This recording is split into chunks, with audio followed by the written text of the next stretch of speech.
जरांगेंच्या दौऱ्याच्या पार्श्वभूमीवर सर्व प्रमुख मंत्र्यांची सोमवारी मुंबईमध्ये बैठक। 1 महिन्यात सरकारने काय केलं त्यावर होणार मंथन। मंत्री शंभूराज देसाई यांची माहिती।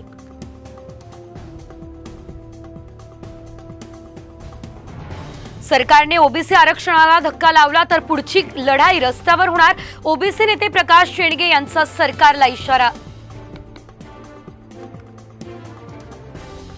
एक दिवस काम बंद करून आंदोलनात सहभागी व्हा, आरक्षणाने सर्वांची लेकरं मोठी झाली। मराठ्यांचं काय? जरांगे पाटलांचं जनतेला आवाहन। राजू शिंदे लोकसभेच्या आधी ठाकरे गटात आले असते तर 25,000 मतांनी विजय झाला असता। चंद्रकांत खैरेंचं विधान। राजू शिंदेंनी भाजपची साथ सोडत बांधलं शिवबंधन। आपला पक्ष सोडून शिंदे विजयी झाले। संभाजीनगरच्या कार्यक्रमातून उद्धव ठाकरेंचा एकनाथ शिंदेंवर निशाणा। ठाकरेंनी आता रडणं सोडावं, शिंदेंचं प्रत्युत्तर।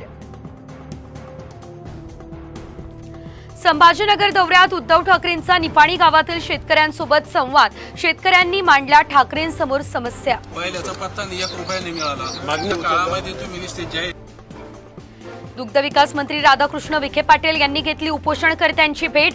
गायीच्या दुधाला 40 रुपयांचा भाव मिळावा यासाठी अहमदनगरमध्ये 7 दिवसांपासून उपोषण सुरू। 20 कर्मचाऱ्यांना वेतनवाढ। देवेंद्र फडणवीसांची मोठी घोषणा। मूळ वेतनात 19% आणि सर्व भत्त्यांमध्ये 25% वाढ होणार। पंढरपूरमध्ये विठ्ठल मंदिरात व्हीआयपी दर्शन बंद करण्याचा निर्णय। दर्शन रांगेतील भाविकांना मोठा दिलासा। साम टीव्हीच्या बातमीची मंदिर समितीने घेतली दखल। तुकोबांची पालखी आज काटेवाडीत। उपमुख्यमंत्री अजित पवार यांनी केलं संत तुकाराम महाराजांच्या रथाचं सारथ्य, तर सुप्रिया सुळेंनी घेतलं माऊलींच्या पादुकांचं दर्शन। मुसळधार पावसाने कोकणातील नद्यांनी धोक्याची पातळी ओलांडली, तर नागरिकांनी काळजी घेण्याचं दीपक केसरकर यांचं आवाहन।